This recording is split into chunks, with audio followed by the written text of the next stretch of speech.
Good evening and welcome yet again to another one episode of Rum and Relationships.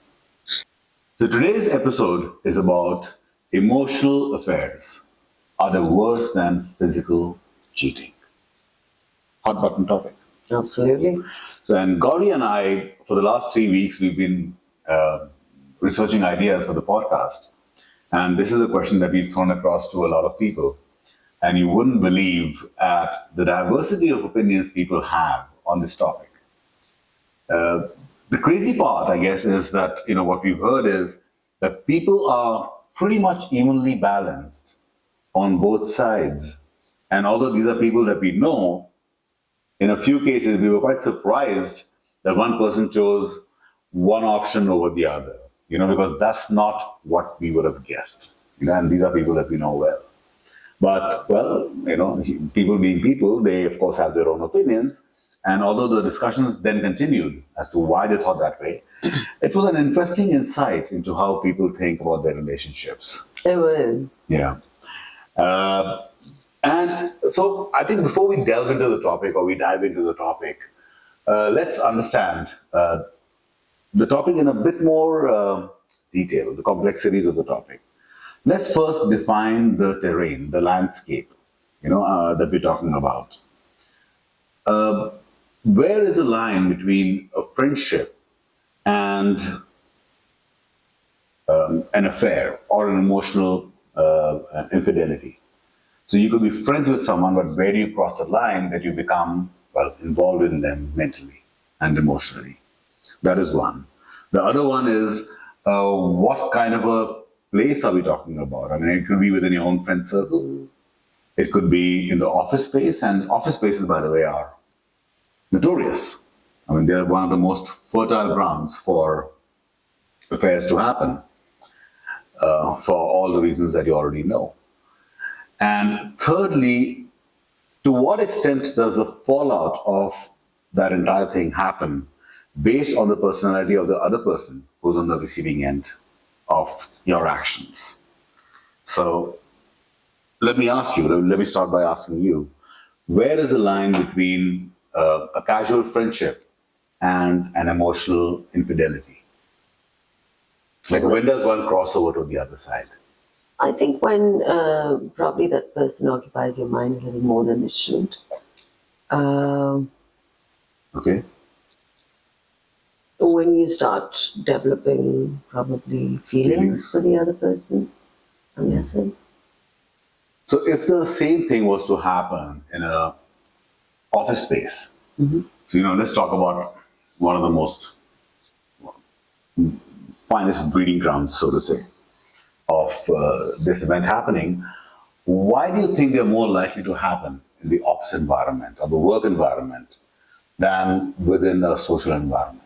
I think in a work environment, you're meeting them more Every day, right? So clearly, I mean, you're in close quarters with those people, and if you happen to develop friendship, which further intensifies, I think it's only natural, and also because it's probably you're not really fulfilled in certain areas, in certain areas that you're looking out for it. And also in the office space, you have more, for want of a better word, privacy.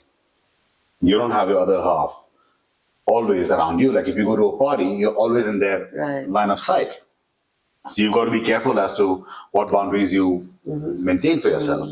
But in the office space, 8-9 hours, you're on your own. And if you have a relationship with them which is mandated by the company, your colleagues working on a project, then of course, you have the full right, I guess, to interact with them at for a larger period of time. Yeah. So coming back to the basics, why do you feel that someone would need to extend themselves towards this kind of a relationship? I think it's an emotional relationship. I think it's unfulfillment again. there's a part of me which, let's say, see, what is a perfect, no, I wouldn't say what is a perfect relationship, let me repeat that. What is an ideal relationship, Okay. right? An ideal relationship would be where my needs are met, right? When there's certain needs which are unfulfilled, let's say, most importantly would be the emotional connection, The validation. the validation, the respect for each other, I think a lot of relationships lose that spark.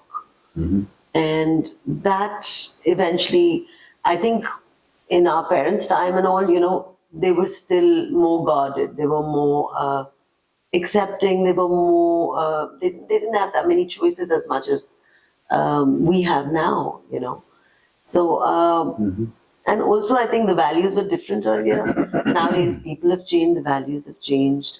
I mean, Yeah, so what you're saying is that at the workplace, if someone is giving you what you don't have at home, right. you feel more close to that person because you're Because emotionally that you need need of it. mine is being fulfilled by that person. All That right. desire of mine is being fulfilled by that person. So we've spoken about the emotional side of things. Now let's go to the other sides of the coin, the physical infidelity. What do you think are the causes for that?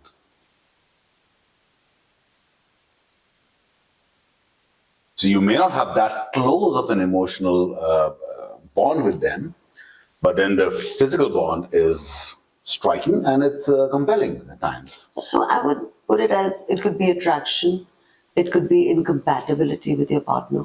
That again, which drives you Physical to incompatibility. yeah, yeah. Again, it could be just something that could be a temporary thing, that a desire, or but I think eventually it's, yeah, I mean, it could be any one of these. Okay, so another interesting question is that if you're talking about the workspace environment right now, we'll come to the personal side of it a bit later. But if you're talking about the workspace environment, are there any warning signs? Are there any red flags that one can see which might develop into something much bigger later on? I think when you don't keep boundaries, and as No, for the person on the receiving side. ask Like, me the let's say, question again. all right, so let's say there's a guy who is married, and there are certain signs if he's emotionally involved with somebody or physically involved with somebody in the workplace. Are there any signs that his partner can see or should be able to see that would indicate to her that there's something happening, something is brewing? I think you can't hide it for too long, so it definitely gives So, way. what are the signs? I think the sign would be where there would be a little difference. Either the person becomes really sweet to the other partner. Oh, the body is the same thing, yeah. That's the guilt talking. That's the guilt talking. Or the other way could be. I mean, you start getting the roses all of a sudden. mannerisms. Yeah, the mannerisms would change. You could get distant as well, but most of the time, I think people go the opposite. Like, since I am guilty about it, let me do a little more. Hmm. Then, of course, I mean, I'm being on your phone a little longer than normal, trying to. True. Being in the office a little bit longer. Yeah, you're working harder. You're working harder. And yeah, I think being away from home longer, maybe. Yeah. Yeah, then So, you should.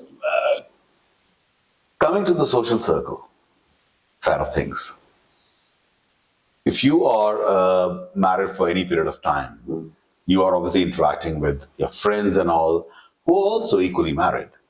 Now, because it's a social circle, the relationships, the conversations, the interactions are more fluid. They're not controlled like the work environment. So they're more fluid, they're more open. And if you've known them for, let's say, 4 or 5 years, yeah, you know what, you're friends, you're friends. And I think personally that it gets harder to detect the time when the line is being crossed. I mean, even for the person who's actually crossing the line. Because what you saw them for the first, let's say, 4 or 5 years that you knew them, or 2 or 3 years, all of a sudden now you're looking at them in a different light. And I think, and I could be wrong here, but if in the social circle you step out of that boundary, I think you are showing a case of what is it that you really want that you're not getting from your spouse.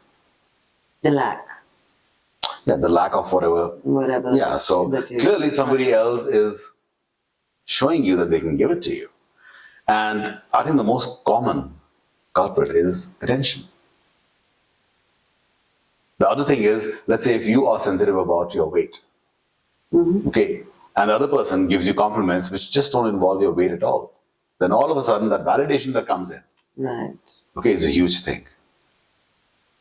Or let's say if you're in the work area, like somebody who doesn't appreciate what you do, and all of a sudden the other person takes a lot of interest in your work for genuine reasons. For genuine reasons. I'm not saying they have a hidden agenda behind it, but all of a sudden now they're interested in your work. Maybe because they are in a similar line of work or whatever it is. So now you can have an engaged conversation with that person, whereas you may not be able to have that kind of an engaged conversation with your own spouse. So if your spouse is, let's say, a chef, and you are a chartered accountant who's into transfer pricing, there's very little in common between you guys talk True. after your work. I mean, the chef will talk about dishes, you'll talk about transfer pricing. The connect isn't there anymore. Right. But you meet somebody out there who's heavily interested in transfer pricing and makes you feel important, makes you feel knowledgeable. At some point, at some level, subconsciously also, and I'm saying, I think these things start subconsciously. Okay. At some level, you'll start finding yourself moving towards that person. You walk in and your eyes will be scanning for that one person who knows you the best. And then what may start off as an emotional connection could then land up being a physical one. So that's what I think about these scenarios, the landscape that I'm saying. It could happen anywhere else also, but I think these are the two biggest landscapes where the terrains where this thing happens. So shifting gears, let's talk about the physical intimacy part of it. It can definitely follow on the heels of an emotional connection, right? Or it couldn't. It could just be pure physical lust, right? Again, if I was to ask you the question straight away, which is worse? After talking to all these people, I don't think I have the answer as well, because it comes down to the person who's being asked the question. So I think for me, it would be emotional because it goes way deeper. Physical is just, I would say it's still temporary. Emotional goes way deeper because, again, it's a lack. It's something that I am not able to fulfill. So for me, I agree with you. Say, for me, I think emotional infidelity is far worse than. Right. But again, these are just our views. Yep. We don't claim our views to be the right ones. You can have your own view, and that's fine. And like we said, join the discussion. Let us know what you think and why. Because there are just so many interesting angles to this. So the day you couldn't come for the dinner, and I had to go alone. Right. And I was with these two couples, and I just threw the question out, and I said, "What do you think is there?" The surprising part is, both the guys said that emotional is worse. Both the women said physical is worse, and that totally took me off guard. I was not expecting that. And I guess, and I was trying to understand that, on the way back home. And I think it's because they were possessive.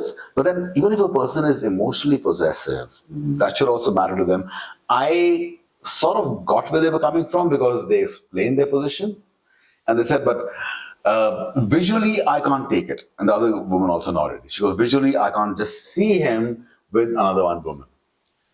And I said, my counter argument to that was, I said, well, in a physical case, you've lost the man, well, say temporarily. Right. For maybe 1 night, 2 nights, a week, a month, whatever.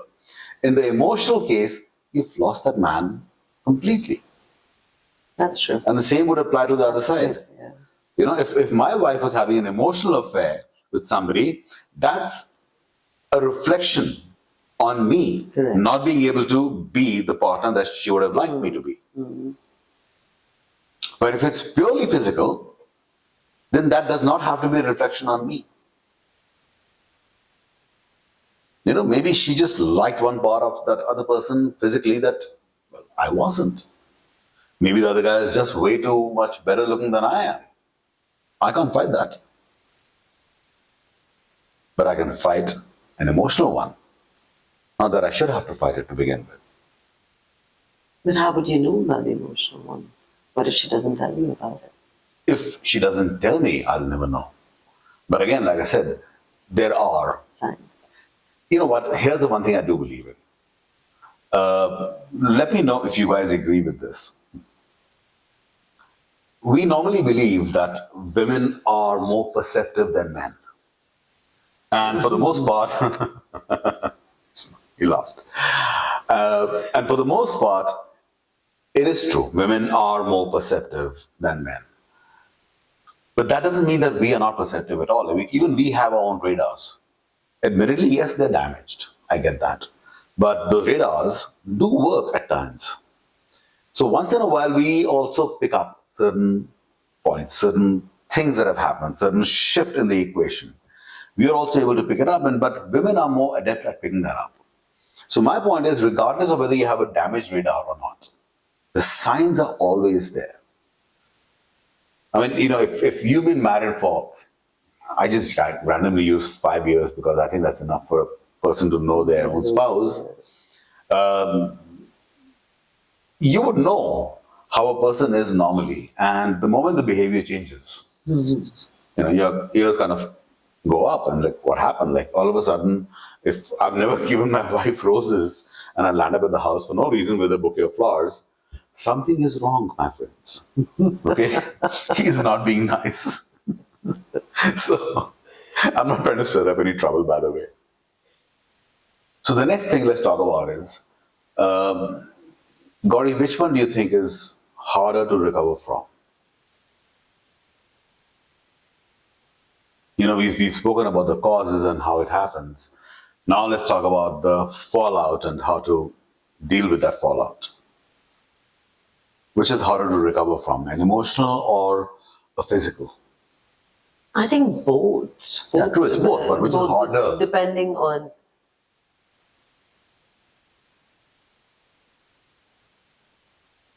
Let's start with one, and then we can go to the other Physical, I guess.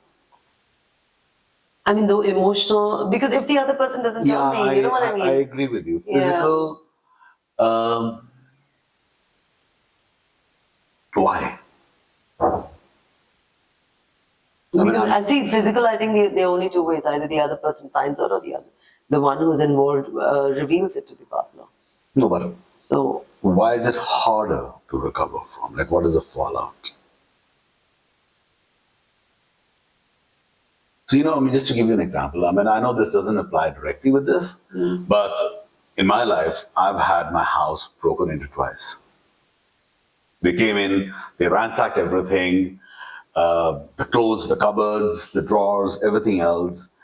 The only way that I can compare these two things together is that at some level you feel violated. Something that you held sacred was violated. and there's evidence, right? I mean, there's physical evidence. Yeah. I think that's why. But at the same time, it's the same thing on the other side as well. I know, but I'm just. I don't know which is harder. So I'm just thinking if it's emotional, there's not everything that I know. But physical, they your imagination goes wild. True. So it's easier for you to get a grasp of what happened in the physical than in the emotional. Right. And also, in the physical, it's very easy for the person who's been betrayed to point the finger at the other person and said, "You're wrong." Okay, regardless of the circumstances surrounding why it happened in the first place. But if it's emotional, I think you are predisposed to at least thinking that could I have something to do with it in terms of a shortfall. Whereas in the physical, the finger just goes straight. Right. But in the mental, I would have to contest that fact as to why that person, what does that person have that I don't? You have to go conversation, deeper into yeah, it. so that conversation starts Yeah. off. Whereas in the first one, no, you screwed up. It's easier. It's easier. So in case of emotional, how would you deal with something like this? If it's an emotional betrayal? I think you need to be sensitive about it because I think But more remember, than I mean, anger. you're angry as hell. Yeah, that's what I'm saying. More than anger at that point, if you really get to the root of the problem as to why, unless you know. And But practically. practically, if you really want to fix things. But how many people have the maturity to do that? But I'm just saying if the relationship really matters. See, but Rohit, it's very easy But to. does it matter after that anymore? Does it matter anymore after that? Relationships can crumble, right? Yeah, They do I agree. crumble. They can take a hit and But they can rebound. they're also, there are times where, that's what I'm saying, if the other person needs to matter, then you will make an effort. If the person doesn't matter, or let's say the love is already lost, I may not make that much of an effort. So I guess it's a way that you're saying is that it's how I look at my partner. That How I will look at decide. him and what I know of myself, if I've actually faltered, have I really not given him enough time? Have I not given him, the needs that my man has in any way? I mean, it could be emotional, it could be, I'm just too caught up with my work. There's just hazard reasons where you can, and I think this, the normal part is where you take the other person for granted. Okay, that person's anywhere in my life, and Yeah, so I yeah. think that starts causing a distance, Okay, so one question for you. right? To what extent does it really matter whether the person has stepped over the boundary in the past or not? That is number one. And the way the person has been with you for the entirety of your relationship with the person. I mean, if that person has played a great role, a faultless role in the relationship up till now, should all that he's done or she's done in the past matter for one fault on that one particular moment? But exactly what I said, as if the person still matters. Right. Clearly, at that point, But the person still matters. but should the past matter? Well, I feel it should. Should the past matter? I feel it should. So let's say if my partner had a 5-year relationship with her, 10-year relationship, Right. has been absolutely dedicated to me, and we've had a great relationship. Neither one of us has stepped over boundaries, And there's been one slip and up. there's been one slip up. Is that enough to completely wipe out a 5 or a 10-year relationship? No. If the other person is saying, yes, I screwed up and this won't happen again. Again, I think it's the intention if the other partner is genuinely apologetic. Let's say, Plus, hypothetically, yeah. he is, because, we can't. I know my partner, and then obviously, like the instance you gave, and I definitely go deeper. I mean, I would like to be there for him, to understand him, and then if he's made up his mind and he's decided that we shouldn't be together, I'll gracefully walk away. But it's not that I will not attempt to save the marriage at one point. Fair enough. Yeah. So, personally, and now I'm just speaking for myself, not even for yourself, and I think I would find it easier to deal with a physical infidelity than I would with an emotional infidelity. I mean, that's just me. Yeah, because emotional is so complex, as we just discussed. And Physical is easier. it could be anything. Like, you go for a conference and, you get drunk and too much wine and you end up somebody else's hotel room. Not the ideal scenario, but these things do happen. I could deal with that, but I would spend a much longer time coming to terms with her emotional infidelity. But with that's you just on me, that. With you on that as well. right? So let's talk about prevention. We haven't spoken about that. So is there a way that we can prevent our relationships from going down that rabbit hole by anticipating what might happen? Like, for instance, if you're at a party, you have no intentions of crossing the boundary, but you're face to face with a very amicable man, nice guy, you've known him, pleasant, no red flags. Now, you may not make any kind of a move on him, but what if he makes the moves to you, on you? But then you got to set your own boundaries. Right. I think that's in any, even whether you're at work, whether you're at Yeah, home. work too, you're right. Yeah, you need to set your boundaries everywhere. So I think to basically conclude it, both of these matters are real and they can happen to anyone. It depends on the quality of your current relationship and what you desire from relationships on the whole. Doesn't make you right on any account. I mean, there is room for transparency in this, where you can talk to your spouse about what you need, and that can prevent an emotional episode like this happening. Physical, well, I got nothing on this one, not on the physical side of things. But yeah, these issues are real, and it's important for us to realize, why do we feel like we need to engage or step into these minefields? But if we are doing that, I also think it's incumbent on us to recognize that the fallout of that on the person who's on the other side, on the receiving end, is huge. Now, although we don't think much about that, but if you're in an emotional relationship, yeah, we might think more about that. In a physical relationship, we give it very little thought. That tomorrow, if the other person comes to know, what kind of a message are we sending across for the entirety of the relationship? And the other person would not be wrong to literally summarize their entire relationship into the way of your actions. That, we've had such a good life together, and after all that, you were ready to throw it away for this. So a lot of good things to think about. Let us know what you think about these things. And like I said, I was surprised by the responses I got. She was surprised by certain responses we got. Fascinating how the human mind works, really. But we want to hear what you think. So let us know. And with that, we are going to come to our next segment, our final segment, which is a shot of honesty. It starts off with a shot. I just took a shot. Now I'll take another one. Jump the gun. All right, 5 questions. Feel free to ask your partner after hearing to this, and it'll be good fun. These questions are perfectly legitimate questions, and this happens all around the world on a daily basis. So let's get to it.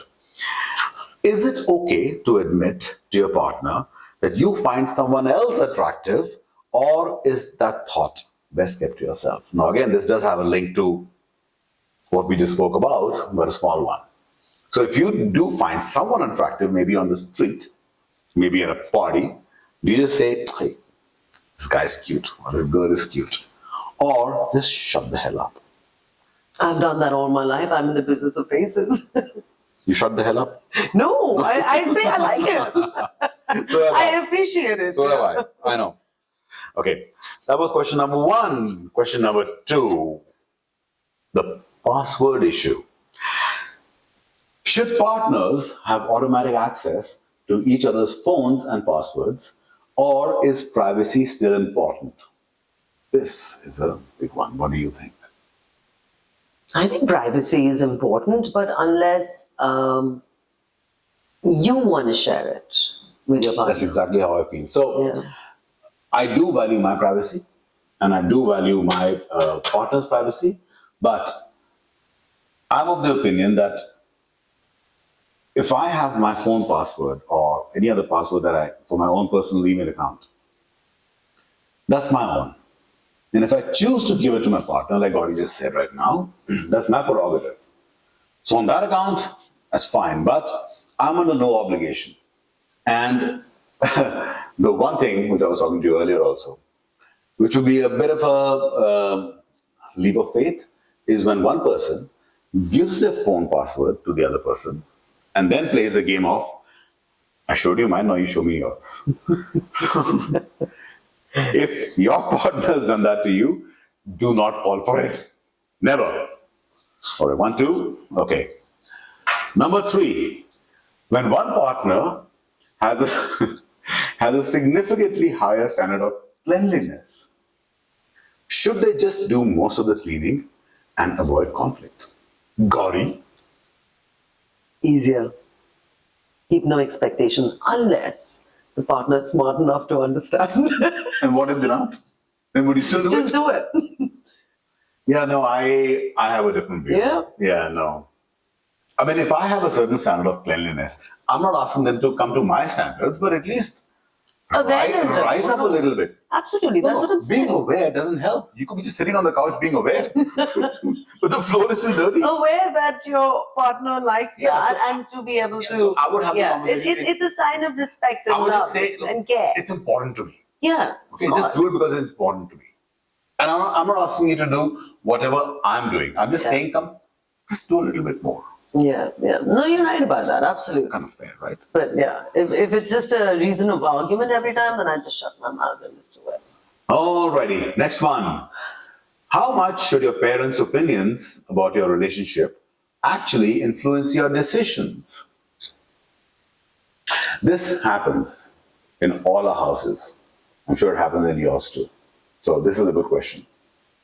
What do you think? I think if they're coming from a good place, parents' opinions always matter.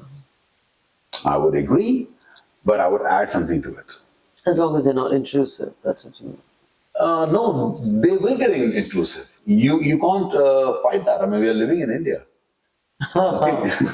They will barge into your house and give you an opinion. So you can't stop that. But I would say that my approach would be hear them out, but do what you want. And in Hindi, there's a saying, Suno sabki, karo apni. So that would be my approach. Hear them out respectfully. Tell them we understand where you're coming from. Once they're gone, lock the doors and do whatever the hell you think is right. That's what my thing would be. All right. The last question. This could actually get you in trouble. So think about it before you ask your partner. If your partner asks you, darling, am I better in bed than your ex? Would you tell an honest but potentially hurtful truth? No. No. The past is over. Bury it. What's the point? It's not really. No, my concern is about the future. Because supposing you say, yeah, she was definitely better. You can kiss your future life goodbye. Seriously. I mean, why hurt the other person to begin with, number one? And secondly, what are you going to get by telling the truth? That's why the past is over. I know, I'm not being very moral about the whole thing. But answers are the this show is same. not about morality, it's about reality. Okay? So, with that, we're going to end the segment. As usual. Now, by the way, all these questions are going to be in the description, so feel free to read them out to your partner and in the process get them to subscribe to us as well. Like this episode if you liked it. And we shall be seeing you very soon next week. And if you have any topics that you might want us to talk about, let us know. And if you have any questions that you might have, which you can't put them on the YouTube channel, feel free to write us an email at rumandrelationships@gmail.com. And the and is the AND. Until next time. Good night and bye-bye. Good night.